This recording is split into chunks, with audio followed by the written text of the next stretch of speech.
conflict dragging in outside.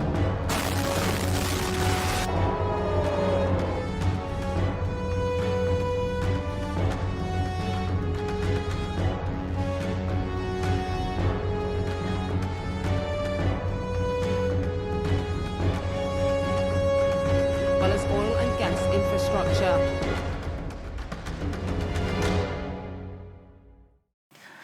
(2025년 6월 13일) 새벽 3시 이스라엘의 선제 공격으로 시작된 이스라엘과 이란의 전쟁.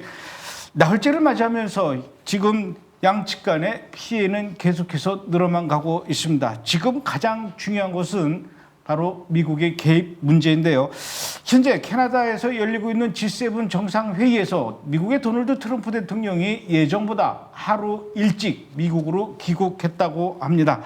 과연 도널드 트럼프 대통령은 이번 전쟁에 개입하게 될 것인지 말 것인지, 그래서 이 전쟁이 과연 이쯤에서 수습 국면으로 들어가게 될 것인지 아니면 더 전면전으로 확전될 것인지 아주 중요한 기로에 놓여 있는 상황입니다. 2025년 6월 17일자 이스라엘 전쟁 속보 특별 생방송, 오늘 여러분들에게 현재 이스라엘과 이란에서 일어나고 있는 이 상황들을 자세하게 전해드리도록 하겠습니다. 먼저 이유진 PD로부터 얘기를 들어보도록 하죠. 어서 오십시오. 반갑습니다. 저희가 그 13일 날 금요일 날 전쟁 소식을 듣고 14일 날 갑작스럽게 오후에 우리가 특별 생방송을 했는데, 그 이후에 일요일과 월요일 그리고 오늘까지 계속해서 이스라엘과 이란 서로 미사일과 로켓을 주고받으면서 공격이 계속 이어지고 있는데, 양쪽의 그런 상황들, 이스라엘은 이란 어디를 공습했고 또 성과는 어느 정도 되는지 좀 설명을 해 주시죠. 네, 현재 이스라엘은 이란 테헤란을 포함한 서부 제공권을 완전 장악한 상황입니다. 러시아가 우크라이나 침공 3년이 지나도록 지금까지도 이제 제공권을 장악하지 못한 반면에, 이스라엘은 이란 공격을 개시한 이후로 48시간 이후에 제공권을 완전히 장악하면서 이제 이스라엘 공군력의 압도적 우위를 보여주었습니다. 이스라엘은 그 덕분에 비싼 장거리 미사일을 쓰지 않고도 군용기로 이란 상공에서 폭탄을 떨어뜨리기 시작했는데요. 이란의 방공망에도 거의 신경을 쓰지 않으면서 주요 군사시설이나 군 지휘관, 이런 표적들을 타격하는 데 속도를 내고 있는 상황입니다. 또한 이스라엘은 현재 이란 탄도미사일 발사대의 약 3분의 1 정도 가량을 파괴를 하면서 이란의 미사일 발사 능력에 큰 타격을 입혔다고 발표했는데요. 이로 인해서 이란은 당초에 이스라엘을 향해 발사하려던 미사일의 절반만 실제로 발사를 했다고 밝혔습니다. 그리고 지난 13일부터 17일 오전까지 이스라엘은 5일 동안 전투기와 미사일 그리고 드론을 활용해서 이란의 군 지휘부, 핵시설 그리고 미사일 기지 등의 이런 군시설들과 그리고 정유시설, 석유시설 등에 심각한 피해를 주었다고 이야기했습니다. 이유진 PD가 맨 처음에 얘기할 때 그 러시아 우크라이나 전쟁을 비교하면서 얘기를 했지 않습니까? 러시아가 우크라이나를 공격한 이후부터 지금까지 사실은 우크라이나의 제공권을 장악하지 못했기 때문에 지금 이렇게 전쟁이 길어지고 있는데, 이스라엘은 48시간 만에 테헤란 하늘을 완전히 장악을 해가지고 지금 테헤란의 상공, 공중은 거의 이스라엘 전투기의 놀이터다라는 얘기가 나오고 있더라고요. 그러니 아주 이 공격이 좀 쉽게 진행되고 있는 것 같은데, 제일 중요한 것은 이란의 핵시설이 있는 그 나탄즈하고 이스파한, 여기가 많이 지금 공격을 받은 것 같아요. 네, 실제로 나탄즈와 이스파한 핵시설이 상당한 피해를 보았다고 하고요. 그리고 방사성 물질도 내부 누출이 확인이 된 그런 상황인데요. 나탄즈 위치를 지도로 저희가 확인을 해보면 지금 테헤란이 여기에 있고 나탄즈 핵시설은 이렇게 여기에 있는 상황입니다. 그리고 이 우주국제안보연구소의 분석에 따르면 지금 이스파한주에 위치한 나탄즈 핵시설인데, 이 핵시설에 대한 공습으로 인해서 시범 연료 농축 시설과 그리고 전기 변전소의 피해가 확인이 됐다고 하고요. 그리고 전기 공급이 차단이 됨으로써 그 안에 있는 원심 분리기도 타격을 입었을 것이다, 이런 분석이 있습니다. 그리고 또 이스파한주에는 이런 나탄즈 핵시설 이외에도 또 다른 핵시설인 이스파한 핵시설이라고 있는데요. 지도에서 보시면 바로 여기 이제 테헤란, 나탄즈, 이제 이스파한 해서 이쪽이 됩니다. 그래서 이 나탄즈 핵시설에서 우라늄 변환 시설과 그리고 연료판 제조 공장 등의 주요 건물 4곳이 파괴되었다고 밝혔고요. 그리고 위성 사진상으로도 이스파한에서 최소 2개의 구조물이 가시적인 손상이 발견이 됐다고 하고 주변에는 그을음이 확인이 됐다고 합니다. 하지만 아직까지 큰 타격을 주지 못하는 곳이 이스라엘군이 운명의 산으로 불리는 이란 포르도 벙커인데요. 네, 포르도 벙커도 여기서 찾아보실 수가 있습니다. 바로 테헤란 바로 밑에 있는 벙커가 이제 포르도 벙커. 우라늄 농축 시설입니다. 이게 이 중요한 그 핵 관련 시설들이 포르도, 나탄즈, 이스파한 네. 주로 이렇게 모여 있네요. 네, 맞습니다. 그래서 이 포르도 벙커 이 군사 기지에는 이란의 핵 농축 공장이 산 아래 깊이 500m 깊이에 묻혀 있고 그리고 방공망으로 쌓여 있다고 합니다. 근데 이스라엘이 이란 공격의 최종 목표물이 포르도가 될 가능성이 높다 이러한 분석이 있는데 이제 포르도를 파괴하지 않으면 이란이 우라늄 재고를 3주 내에 핵 무기화를 할 수 있다는 그러한 우려에서 나온 분석입니다. 과국제안보연구소의 데이비드 올브라이트 소장에 따르면 이란이 포르도에서 농축을 계속할 경우 한 달 안에는 9개 핵무기를 가동할 수 있고 그리고 2달 안에는 13개 핵무기를 가동할 수 있다 이렇게 밝혔습니다. 아주 중요한 핵심 건물들, 시설물들을 향해서 집중 공격을 하고 있는 것 같은데 이렇게 그 핵시설, 중요 핵시설뿐만 아니라 국방부 건물 그리고 또 외교부 건물 이 공격 범위를 점점 확대해 가고 있어요. 네, 맞습니다. 이제 파르친 군사시설과 그리고 타브리즈, 케르만샤에 있는 미사일 기지를 비롯해서 다수의 방공과 드론 기지 그리고 테헤란 인근에 있는 혁명수비대 군사시설들이 공격을 받았다고 하는데요. 실제로 그 기능들이 심각하게 상실된 상황이라고 합니다. 이란의 돈줄인 정유 그리고 석유 시설도 손상이 된 상황이고요. 최대 규모인 샤흐르 레이 정유소와 그리고 세계 최대 규모의 사우스 파르스 가스전 등이 공격을 받았다고 하고요. 큰 불이 났다고 하는데 실제로 석유 생산이 중단되어서 차질을 빚고 있는 그런 상황이라고 합니다. 근데 이 밖에도 이스라엘은 이번에 처음으로 테헤란에 거주하는 약 30만 명에게 대피 권고를 내렸고요. 그리고 어제는 테헤란의 국영방송을 공습을 했습니다. 영상을 보시면 여성 앵커가 생방송을 하는 도중에 큰 폭발음이 들렸고 그리고 진동을 느낀 뒤에 자리를 피하는 모습이 영상 속에 담겨 있습니다. 그리고 여성이 이제 앵커가 떠난 이후에 방송은 예비 스튜디오에서 이어졌다고 합니다. 떠나는 장면이 아직 안 나왔네요. 예, 다시 한번 보여주세요. 떠나는 장면. 끝이에요? 아니, 뒤에. 저 떠나네요. 예, 맞습니다. 저 스튜디오 방송국 건물을 폭격을 하니까 스튜디오 지붕에서 막 뭐가 떨어지니까 놀라서 황급히 도망가는군요. 자, 뿐만 아니라 이란에는 그 공중급유기, 전투기가 하늘을 나는데 기름이 다 떨어지면 하늘에서 기름을 공급해 주는 거예요. 공중급유기가 5대 있는 거로 제가 알고 있는데 그중에 4대는 너무 오래돼가지고 성능이 떨어져서 거의 기능을 못할 정도고 겨우 한 대 남아있는데 공중기비기 쓸만한 게 그것도 뭐 별로 성능은 안 좋을 거예요. 근데 그것도 이번에 이스라엘의 공격으로 박살이 났어요. 네. 이제 이스라엘이 이번에 이란의 이 공중급유기를 파괴한 것에는 큰 이유가 있는데요. 이스라엘과 이란의 거리는 1,500km 정도 됩니다.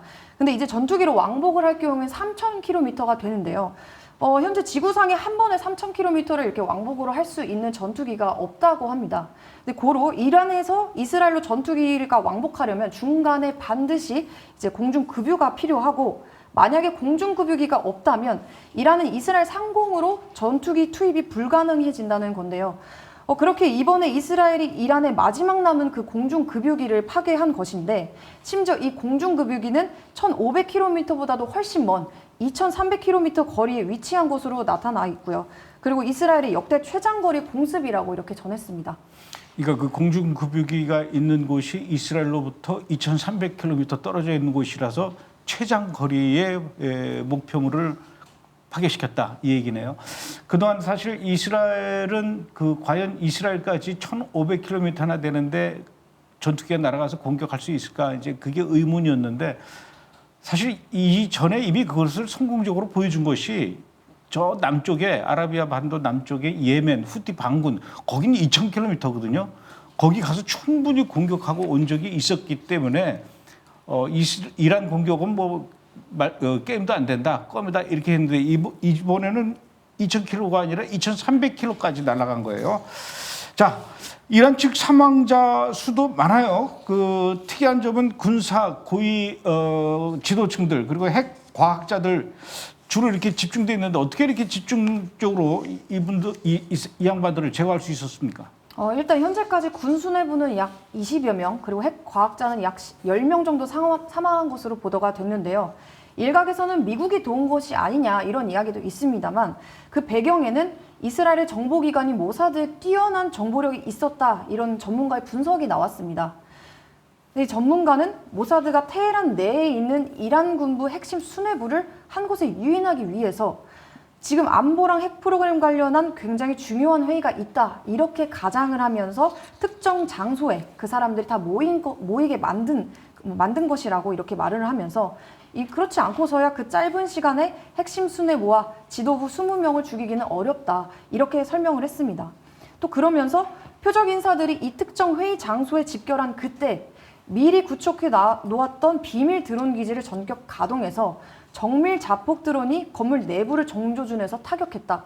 이렇게 발표를 하면서 미국 정보력이 아닌 이스라엘 자체 정보력임이 확실하다 강조를 했습니다. 미리 숨겨놓은 드론, 그게 뭐냐면요.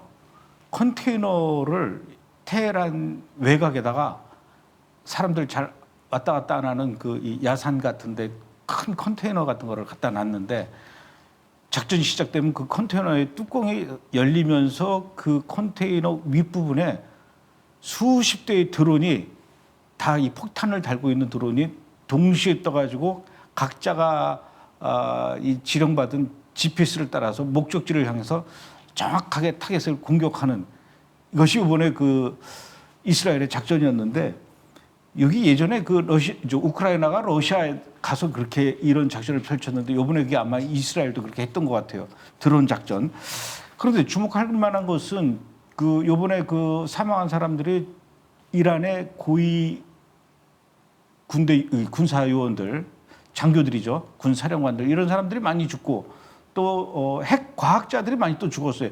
그런데 이상한 거는 정치인들은 별로 안 죽은 것 같아요. 네, 이제 현재까지 이스라엘은 군 수뇌부에게만 경고장을 주었다고 하는데요.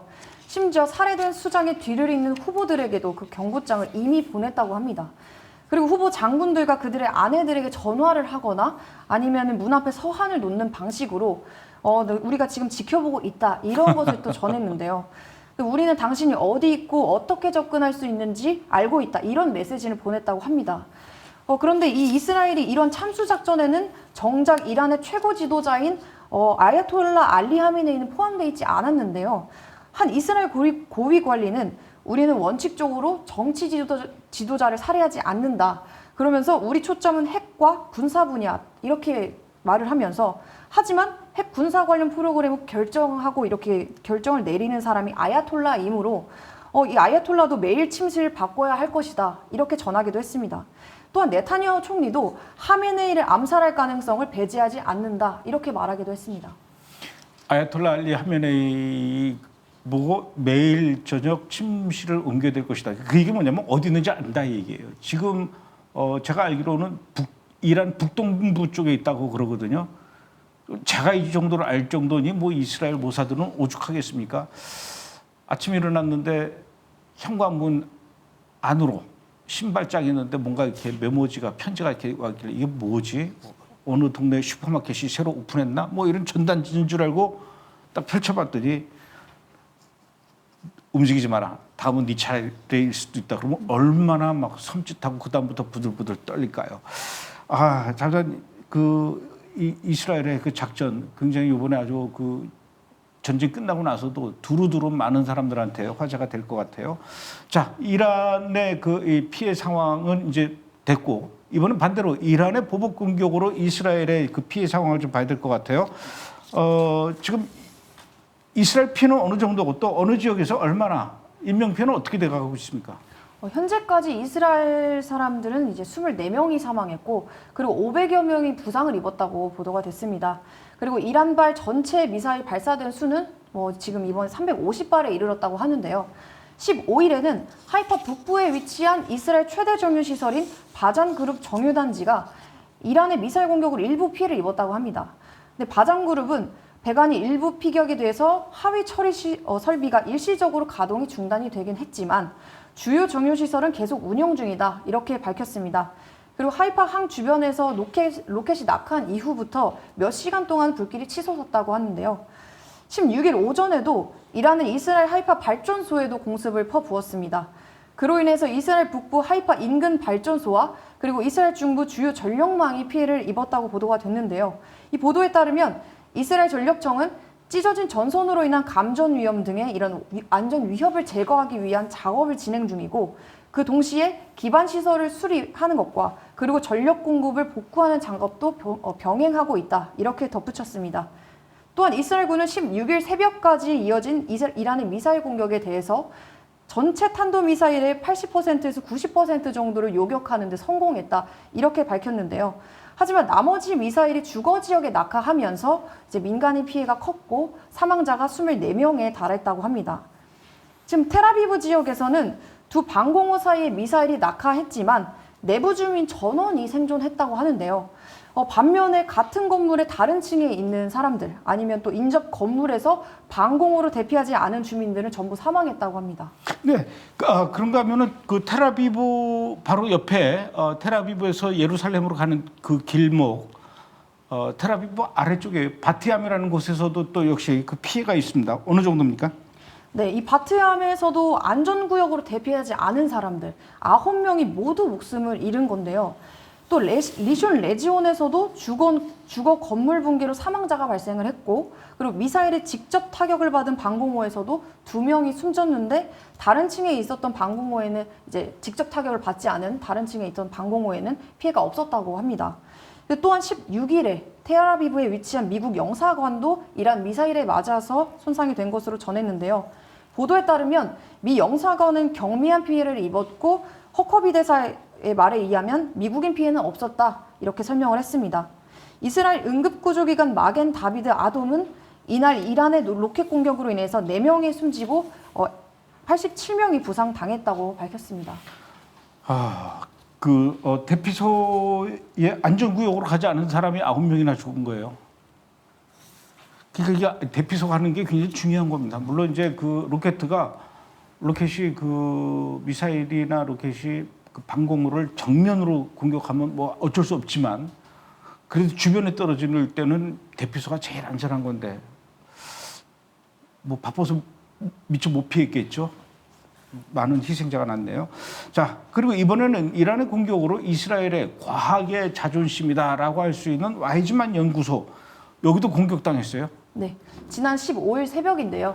이란의 미사일 공격으로 이스라엘 수도 텔아비브 남쪽에 있는 레호봇 쪽에 바이츠만 연구소가 심각한 피해를 보았다고 하는 것입니다. 근데 다행히 인명 피해는 발생하지 않았다고 하고요. 1934년 이스라엘의 초대 대통령이자 화학자인 하임 바이츠만이 설립한 바이츠만 연구소는 세계적인 과학 강국으로 성장한 이스라엘 상징과도 같은 곳이라고 하는데요. 이 세계 3대 기초과학 연구소로 꼽히는 이 해당 연구소는 다른 기관과 협력해서 정권을 위한 방어 및 공격용 무기를 개발하는 것으로 알려진 연구소라고 합니다. 알겠습니다. 수고하셨습니다. 저는 잠시 후에 또 2부에서 또 찾아뵙겠습니다.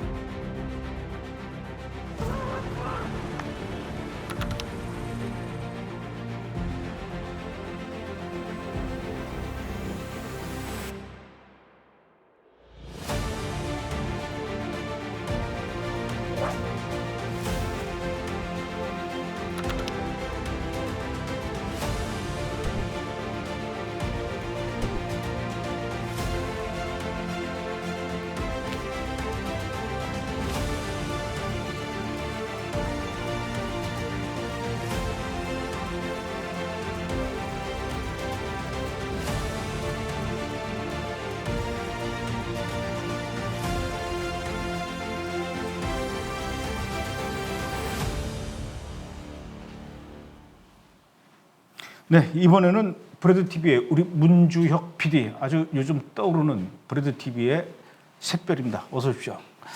좀 더 자세한 얘기를 좀 들어봐야 될 것 같아요. 지금 이스라엘하고 이란하고 지금 전쟁을 하고 있는데 뭐 어제 오늘 얘기가 아니에요. 그러면서 이제 언젠가 붙을 것 같다라고 했는데 결국 이번에 이제 붙은 겁니다. 왜 이렇게 이스라엘하고 이란 이게 서로 원수지간이 돼서 결국 전쟁까지 이렇게 이르게 된 겁니까? 네, 이란과 이스라엘이 이 갈등의 시작은 꽤 오래전부터 거슬러 올라가는데요. 바로 1979년 이란 이슬람 혁명 때부터입니다. 그때 이란은 친서방 왕정을 무너뜨리고 완전히 다른 나라가 되기 시작하는데요.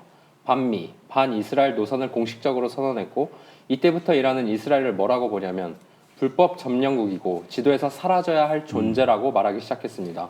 그 입장 지금까지도 크게 바뀌지 않았고요. 이걸 행동으로 옮기기 위해 이란은 하마스, 헤즈볼라 같은 무장단체를 지원했고 동시에 핵개발과 탄도미사일 강화에도 속도를 붙이기 시작했습니다. 그걸 지켜본 이스라엘 입장에서는 이건 단순히 말싸움이 아니라 우리의 존재 자체를 위협하는 적국이다라고 판단하게 된 거죠. 그래서 대응이 굉장히 거칠어지는데요. 모사드가 나서서 핵과학자 암살, 사이버 공격, 그리고 이란 핵시설 향한 공습까지 이런 작전들을 수십 년간 계속해왔던 것입니다. 지금 우리가 보고 있는 이 양국 간의 갈등은 어떤 한 사건 때문에 갑자기 폭발한 게 아니라 이런 수십 년간의 인연과 전략이 충돌되고 누적된 결과라고 볼 수 있습니다. 말하자면 이미 오래전부터 예고돼 있던 충돌이었다고 볼 수 있습니다. 그래도 그 직접적인 충돌은 안 하고 이란은 그 하마스나 뭐 헤즈볼라나 후티 반군이나 이런 대리 세력을 통해서 이스라엘하고 전쟁을 해오던 이른바 이걸 그림자 전쟁이라고 했었거든요. 그러다가 2024년 4월부터 본격적으로 이 이스라엘하고 이란하고 이렇게 붙기 시작했어요. 2024년 4월부터 어떤 일로 이렇게 이스라엘하고 이란하고 직접적으로 이렇게 붙게 된 겁니까? 직접적으로 붙게 된 것은 2024년 이스라엘과 이란 사이의 갈등이 그냥 말싸움이 아니게 된 그 날이 있었는데요. 4월 1일 이스라엘이 시리아 다마스커스에 있는 이란 영사관의 인근을 공습했고 그 자리에 있는 쿠드스군 고위 장성 포함 16명이 사망했다고 알려졌습니다. 사실상 이게 본격적인 싸움의 도화선이라고 볼 수 있는데요. 이란은 바로 보복에 나섰는데 4월 13일부터 14일에 오퍼레이션 트루 프로미스, 정직한 약속 작전이라는 이름 아래 드론이랑 탄도미사일을 무려 300기 가까이 이스라엘에 쏘아 올려댑니다. 이스라엘도 가만히 있지는 않았고 미국, 영국 같은 우방국들도 함께 방공망을 전면 가동했습니다. 결국 그 공격의 99% 이상을 요격해내는데 성공했지만 그렇게 막아낸다고 해서 끝난 것은 아니었습니다. 이후로 두 나라 분위기가 진짜 심상치 않게 흘러가고 있습니다. 이스라엘이 이란 본토를 직접 칠까? 만약에 그렇게 되면 중동을 넘어서 제3차 세계대전으로 번지는 것은 아닌가? 이런 말들이 실제로 세계 주요 외신 헤드라인에 오르고 내리게 되었습니다. 그 정도로 상황이 정말 급박하게 된 것인 거죠. 그리고 결국 4월 19일에도 이스라엘은 이란 이스파한 지역의 방공 미사일 기지를 정밀 타격하는데요. 이게 이스라엘식 경고였던 거죠. 우리도 여차하면 바로 나간다라는 메시지를 준 것입니다. 그런데 이 타격이 끝이 아니었습니다. 같은 시기 이란이 이스라엘 관련 상선인 MSC 어라이즈 홀을 억류하는 일이 벌어졌고 이러면서 싸움이 육, 해, 공으로 번지게 되는 상황이 돼버린 것입니다. 이쯤 되면 분위기가 진짜 완전 폭발 직전이라고 봐야 하거든요. 긴장감이 일촉즉발 수준이 되었고 누가 먼저 방아쇠를 당기느냐 그 싸움이 된 것입니다. 그리고 그 뒤에도 10월 달에 또 이란이 이스라엘을 공격을 했었죠? 네, 잠깐만요. 그 마이크를 조금만 더 내렸으면 좋겠어요. 너무 바짝 올려가지고. 예, 됐습니다. 예. 무슨 일이 있었습니까? 네, 2024년 10월 1일 이란이 또다시 이스라엘을 향해 보복 공격을 감행하는데요. 이번에 아예 이름까지 붙였습니다. 제2의 정직한 약속 작전이라는 것입니다. 그리고 그 아래 약 200기의 탄도미사일을 한꺼번에 쏩니다. 공격 규모만 보면 4월보다는 훨씬 강했습니다. 이스라엘도 바로 반응하기 시작하는데요. 10월 26일 Operation Day of Repentance, 참회하라라는 뜻이 참회의 날 작전이라는 이름으로 이란의 레이저 기지, 미사일 공장, 핵개발 관련 시설 등 총 20곳을 정밀 타격합니다. 당연히 피해는 컸습니다. 양쪽 다 인명피해가 발생했고 주요 군사 인프라도 곳곳에서 크게 손실되었습니다. 근데 여기서 중요한 포인트가 있습니다. 이제 이 둘의 싸움이 더 이상 2024년부터 대리전 차원이 아니라 그전까지는 하마스, 헤즈볼라 같은 무장 세력이 전면에 나섰지만 두 국가는 더 이상 그림자처럼 움직이지 않고 이란이 직접 미사일을 쏘고 이스라엘이 이란 본토를 폭격하는 상황까지 나온 것이죠. 이건 명백하게 국가 대 국가 정면 충돌이라는 정말 전쟁과도 같은 경고 수준의 문턱이 넘었다고 볼 수 있습니다. 그러다가 이제 금년 들어서 또 다시 이제 본격적으로 전면전이 이제 벌어진 것인데 알다시피 미국과 이란은 2025년 1월 20일 날 도널드 트럼프 대통령이 이제 47대 미국 대통령에 취임하면서 미국은 이제 이란하고 또 다시 핵 협상에 들어가요. 그래서 이제 1차, 2차, 3차, 4차, 5차까지 회담을 했고 지난 6월 15일 날 6차 회담을 앞두고 있었는데 그 6차 회담 6월 15일 날 이틀 전에 6월 13일 날 이스라엘이 이란을 공격했어요. 특별히 이렇게 그 6차 회담을 앞두고 먼저 이스라엘이 이란을 향해서 선제 공격한 특별한 이유가 있을까요? 네, 바로 협상 이틀 전, 그것도 미국이랑 이란이 좀 긍정적인 분위기에서 대화하려던 도중에 이스라엘이 갑자기 공습해버린 건데요. 이스라엘 입장에서는 이란과 미국이 협상 테이블에 앉아서 핵 개발을 어떻게 제한할지, 제재를 어느 정도 풀어줄지 이런 얘기를 나눈다는 것 자체가 받아들일 수 없는 그림입니다. 왜냐하면 이스라엘은 기본적으로 이란은 핵무기를 만들 수 있는 잠재력만 가져도 안 된다라는 입장이거든요.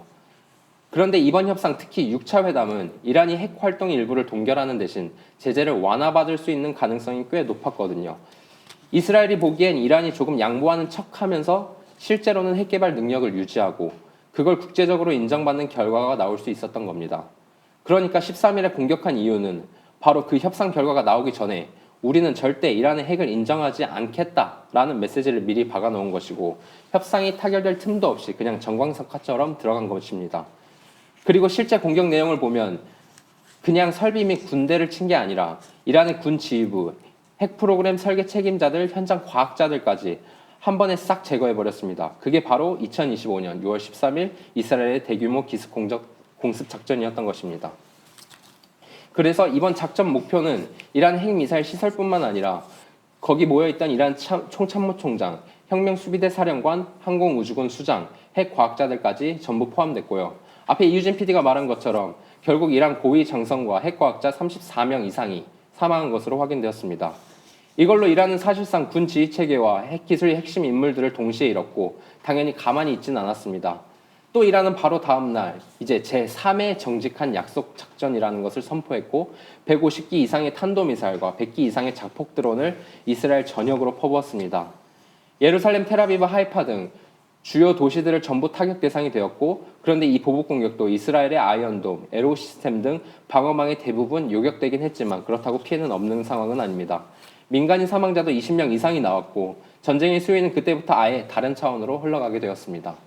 아니 근데 아무리 그래도 그렇지 제가 좀 이해가 안 가는 것이 고위 장성들하고 그래 핵 과학자고 34명을 한꺼번에 죽인 거 아닙니까? 그게 어떻게 가능해요? 그렇죠. 들으면 거의 영화의 한 장면과도 같습니다. 근데 실제로 벌어진 일이라는 게 정말 신기한데요. 정확히 말하면 이건 단순 공습 작전이 아니라 극도로 정교한 작전이었습니다. 정보전, 사이버전, 심리전, 그리고 실제 무력 타격까지 다 들어간 한마디로 전방위 작전이었습니다. 그날 이란의 핵심 인물들이 이스파한에 있는 IRGC 지휘센터에 비밀회의를 하게 되었고 총참모총장, 혁명수비대 사령관, 항공우주군 수장 같은 군 수뇌부는 물론이고 우라늄 농축, 원심분리기 개발, 중수로 연구를 담당하는 핵과학자가 14명까지 같이 있었습니다. 이 정도 인원이 한 장소에 모인다는 건 거의 없는 일이었는데요. 이스라엘은 그걸 정확히 알고 그 타이밍을 기다렸다는 듯이 정확히 들어간 것입니다. 그리고 그 결과가 어떤 수준이었냐면 지금 화면에 보이는 이 이미지가 바로 이스라엘의 공습으로 사망한 이란군 지휘부 명단입니다. 한번 한국어로 보시겠습니다. 맨 위에 있는 모하마드 바게리, 그리고 이란군 총참모총장이 사망한 것이고 옆에는 골람 알리 라시드, IRGC 대공방어사령관이 사망한 것입니다. 그리고 그 밑에 호세인 살라미, 혁명수비대 총사령관도 사망한 것이고요. 그 밑을 보면은 심지어 항공우주군 사령관 아미르 알리 하지자데, 공군부대 지휘관, 미사일 부대 사령관까지 줄줄이 사망 처리되었습니다. 이건 전체적으로 보면 그냥 타격 수준이 아니라 사령탑을 뿌리채 제거한 작전이었고 이 그림 자체가 말해주는 것은 단순히 몇 명이 죽은 것이 아니라 이란 군사 작전 체계 전체가 공백 상태에 빠질 정도로 큰 타격이었다는 것입니다.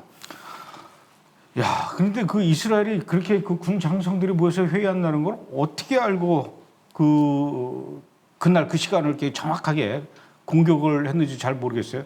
거기에 그 무슨 뭐 스파이라도 있는 겁니까? 그럴 수도 있지만 더 가능성이 높게 보는 것은 이스라엘 정보기관, 특히 모사드의 사이버 정보 수집 능력을 뛰어나게 보는 분석이 더 많습니다. 이런 고위 간부들이 쓰는 보안 메신저나 스마트폰, 이런 기기들을 모사드가 해킹했을 가능성이 매우 높다는 게 전문가들 분석이고, 게다가 위성과 드론으로 회의 장소 근처를 실시간 감시하고 있었고요. 건물로 들어가는 차량, 그리고 사람들, 경호 인원 수까지 다 파악하고 있었던 거죠. 한마디로 누가, 언제, 어디에, 왜 모이는지를 이스라엘은 완전히 다 알고 있던 상황인 것입니다. 그리고 그 타이밍을 기다린 거고요. 거의 뭐 이스라엘 정보당국이 이란의 군 장성들이 어디서 뭐 하는지 이 손바닥 들여다보듯이 다 보고 있었다라는 거네요. 자, 그렇다 쳐도 그렇게 정확하게 어떻게 이렇게 타격이 가능합니까? 그 많은 사람들을 어떻게 동시에 이렇게 다 한꺼번에 제거해 버릴 수가 있는 겁니까? 그 한꺼번에 제거한 게 진짜 핵심인데요. 이스라엘은 정밀 유도 미사일, 자폭 드론, 그리고 스텔스 전투기를 이용해서 단 몇 분 만에 그 건물을 통째로 날려버렸습니다. 어허. 그 먼저 F-351 스텔스 전투기가 정확하게 건물 중심부에 미사일을 투하했고, 그 직후 주변에 대기 중이던 IAI의 하록, 자폭 드론들이 차량과 탈출 통로를 타격했습니다. 그리고 동시에 이란 방공망은 이미 사이버 공격으로 마비된 상태였고요. 그러니까 공격이 시작되기 전부터 이란은 눈과 귀가 다 가려진 상황이었고, 실제로는 미사일 몇 발, 드론 몇 대였지만 그 임팩트는 상상 이상이었습니다. 그래서 지금 상황이 어떻습니까? 앞으로 어떻게 전면전으로 갈 것 같아요? 지금 이미 사실상 전면전 상태에 들어갔다고 볼 수도 있는데요. 이스라엘은 예비군 30만 명을 동원령을 내렸고 전투기와 정밀무기 재배치를 진행 중에 있습니다. 그리고 이란 역시 전국적으로 방공체계를 가동했고 헤즈볼라, 이라크 민병대 소집 등 총동원 수준의 군사 태세로 돌입했습니다. 양국의 공습보복 대응이 국가 대 국가 차원의 군사 충돌로 격화되면서 언제든지 지상군 투입 또는 추가적으로 군사시설 직접 타격으로 번질 수 있는 위험이 생겼습니다. 자, 이 정도 대략 가고 있는데 그렇다면은 국제사회, 특히 미국의 도널드 트럼프 대통령 앞으로 어떻게 한답니까? 네, 저번 주 생방송과는 다르게 최근 들어서도 계속 국제사회는 반응은 꽤 복잡하게 바뀌어 나가고 있는데요. 모두가 확전은 피하고자 하지만 그 뉘앙스는 점점 다르게 말하고 있습니다. 가장 눈에 띄는 건 역시 트럼프 대통령의 발언인데요. 6월 15일 G7 회의 직전에 기자들 앞에서 이렇게 말했다고 합니다. Sometimes they have to fight it out. 평화를 위해서라도 싸워야 할 때가 있다. 이 말은 그냥 지나가는 멘트 같지만 사실상 이스라엘 쪽 손을 들어준 발언인데요.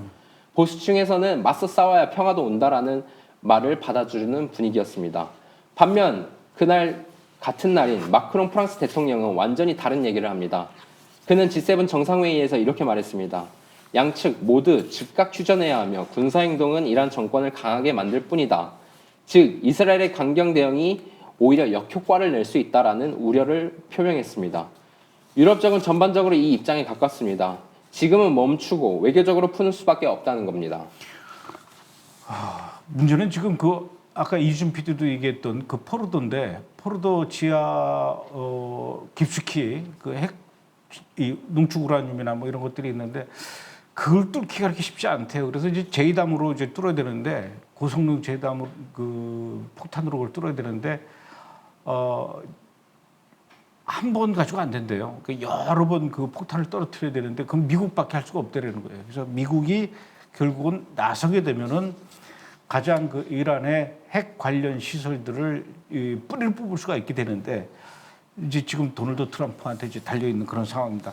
그나저나 이렇게 그 국제사회 특히 미국이 평화를 원하지만 그래도 때로는 싸울 필요도 있다 이렇게까지 얘기할 정도면 이란도 심상치 않다라는 걸 깨닫고 이란이 갖고 있는 그 최후의 이 뭐라 그래야 되니까 이 칼을 쥐고 있는 거는 호르무즈 해협이거든요.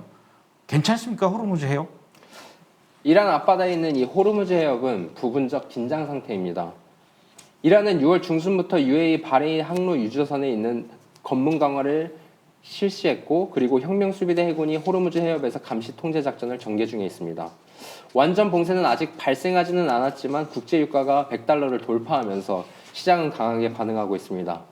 이 만약 해협이 48시간 이상 봉쇄된다면 유가 $130 이상 폭등, 세계 에너지 시장의 대혼란이 불가피한 상황입니다.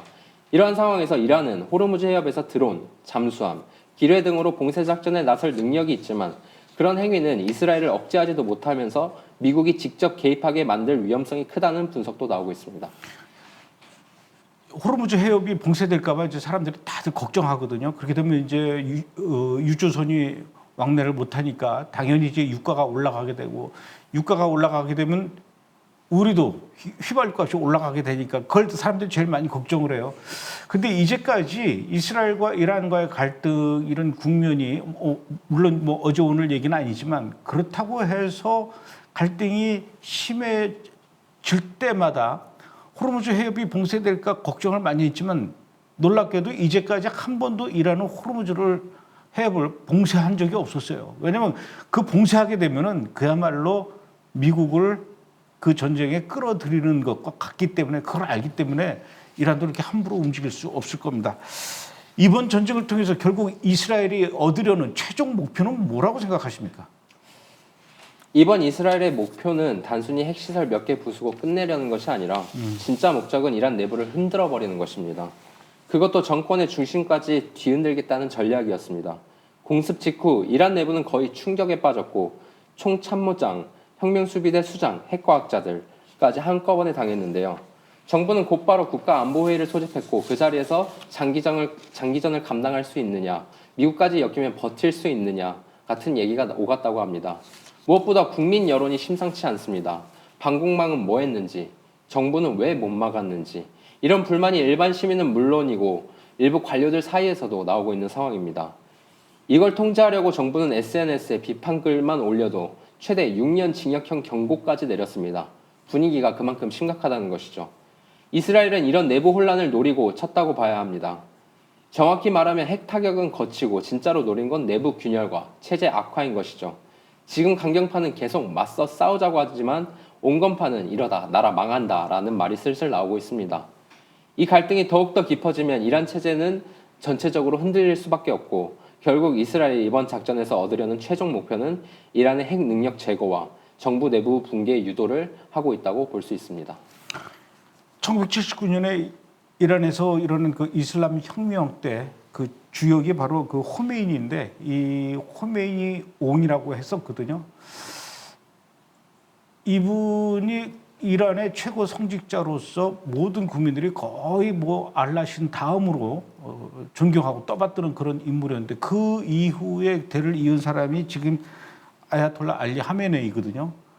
그 예전에 그 호메니의 그 권위를 그대로 이어받았다면 지금도 이 하메네이의 권위는 상상할 수 없을 정도로 그 모든 이란 국민들의 존경과 이런 걸 받아야 되는데, 최근 들어서 이란 안에서 이 호메니의, 이 하메네이의 초상화가 불에 타고 찢겨지고 이런 일들이 계속 일어나고 있는 걸로 보아, 여기에다가 이제 이스라엘이 또 이렇게 전쟁을 하면서 그 이란 국민들의 불만을 더 자극시켜서 결국은 이란의 어떤 최고 지도자를 끌어내리고 정권 교체, 이게 아마 이스라엘이 노리고 있는 최종 목표가 아닐까 싶기도 하네요.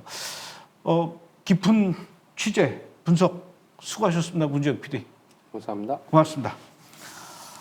오늘 아침에 제가 출근을 하면서 라디오를 듣는데 어떤 분이 나와서 이야기하기를 이번 이스라엘의 선제 공격은 베냐민 네타냐후 총리의 개인적인 문제 때문에 벌어진 것이다, 이렇게 말을 하더라고요. 어차피 베냐민 네타냐후는 전쟁이 끝나면은 개인적인 비리로 인해서 총리직에서 물러나야 되고 또 재판을 받게 되고, 재판을 받게 되면은 또 교도소에 가게 되는데, 이 베냐민 네타냐후 총리는 그렇게 그 결말이 맞이하는 것이 싫어서 계속해서 전쟁을 끌고 있는 것이다. 하마스와의 전쟁도 벌써 끝낼 수 있었던 것인데 질질 끌면서 3년 정도 끌어오다가 이제 하마스가 어느 정도 또 소탕이 되니까 새로운 전쟁, 이란과 전쟁을 벌인 것이다, 이렇게 얘기를 하더라고요. 정말 무식하기 짝이 없는 이야기입니다. 이번 이란에 대한 이스라엘의 선제 공격은 1979년 이란에서 이슬람 혁명이 시작된 이후에 이란의 기조가 지구상에서 이스라엘을 없애버리기 위한 것이고, 또 그러기 위해서 핵을 개발하기 시작했다라는 것입니다. 요건은 이란이 핵을 개발하려는 노력을 계속하고 있다라는 것이죠. 이란은 국제사회에다가 우리가 핵을 만들려고 하는 것은 평화적인 목적, 에너지를 대체하기 위해서 만드는 것이다. 이렇게 얘기를 하면서 우리도, 이란도 핵을 가질 수 있는 권리를 인정해 달라. 이렇게 요구를 해왔습니다. 그래서 결국은 2015년 미국의 오바마 대통령 시절이었죠. 그때 미국을 포함한 6개 나라가 이란과 핵 협상을 했습니다. 오케이, 좋아. 그렇다면은 핵을 다른 데 쓰지 않고 평화적인 목적, 에너지에만 활용하기 위해서 정확하게 우라늄 농도를 3.65%로만 제한을 한다. 여기에 사인을 하고 서로 합의를 했죠. 그런데 2018년도에 미국의 대통령 도널드 트럼프가 등장하면서 이것은 말도 안 되는 협정이다 하면서 미국이 일방적으로 이 협정에서 탈퇴를 하게 됩니다. 그런데 놀라운 것은 이상한 일이 벌어졌어요. 그때부터 이란은 미국이 빠져나간 그 이후부터 더 열심히 우라늄을 농축하기 시작했다라는 것이죠. 그러면서 지금까지 계속해서 우라늄 농축 농도를 3.65%를 훨씬 넘어서 20%, 30%, 50% 그리고 결국은 핵무기를 만들 수 있는 60%까지 올라왔다라는 것입니다. 결국 미국과 이란이 핵 협상을 이런 부분에 대해서 다시 하기 시작을 했죠. 금년 1월부터 시작을 했습니다. 5차까지 했지만 5차 이 회담이 지나면서 이란의 태도는 굉장히 불성실했습니다. 시간을 끌 생각만 했고 이 협상을 타결할 의지는 전혀 보이지를 않았던 것이죠.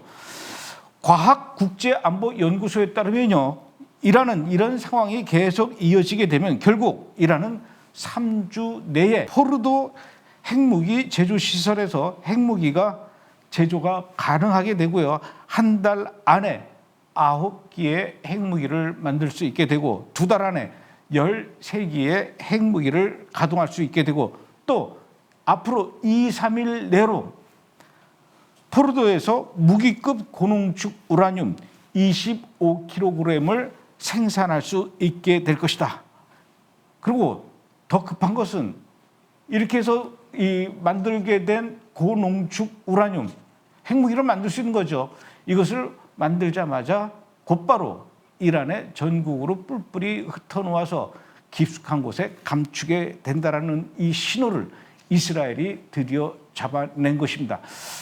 그런데도 6차 회담 또 어그러질 것 같아서 이스라엘 입장에서는 굉장히 다급해지지 않을 수가 없어서 그래서 결국 이번에 선제 공격까지 이르게 된 것이죠. 절대로 베냐민 네타냐후 총리가 재판받기 싫어서 그리고 교도소 가기 싫어서 전쟁을 일으킨 것과는 전혀 상관이 없는 얘기죠. 지금 미국도 그렇고 유럽도 그렇고 전 세계 많은 나라들은 일단은 팔짱을 끼고 이 전쟁을 바라보고는 있지만 내심 이스라엘을 열심히 응원하고 있습니다. 왜냐? 이스라엘은 물론이고 유럽과 미국도 이란이 핵무기를 갖는 것을 절대로 원하지 않기 때문이죠. 그런데 이스라엘이 대신 앞장서서 이란과 이렇게 맞짱 뜨고 싸우면서 핵무기 시설을 없애버린다고 하니까 얼마나 속으로는 고마워하겠습니까? 이스라엘 국민들이요, 마찬가지입니다. 앞서도 말씀드렸던 것처럼 지금 베냐민 네타냐후 총리가 된 이후에 최고의 인기를 누리고 있습니다. 이번에 이란으로부터 공격을 받은 이스라엘의 바트얌, 이 바트얌을 베냐민 네타냐후 총리가 찾아갔는데 그 폭격 맞은 마을의 주민들이 네타냐후를 보면서 환영을 하면서 환호를 질렀다고 하죠. 우리 집은 부숴줘도 좋으니 제발 이란의 핵시설을 핵 능력을 완전히 무력화시켜달라고 이 바티암 주민들이 네타냐후한테 그렇게 이야기했다고 합니다. 자, 이러니 방송에 나와서 이스라엘 중동 전문가도 아니면서 이번 전쟁의 원인과 배경을 왜곡해서 말하면 안 됩니다. 모르면 그냥 모른다고 하세요.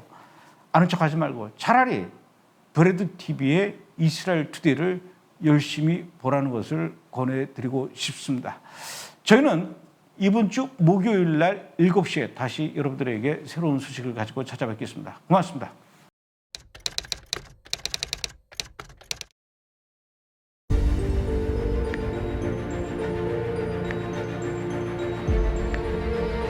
سنين بنات استشهد ايش جنبي قاعدين على باب البيت يعني داخلين الأرض مقاومين وكانهم منفلتين عن القانون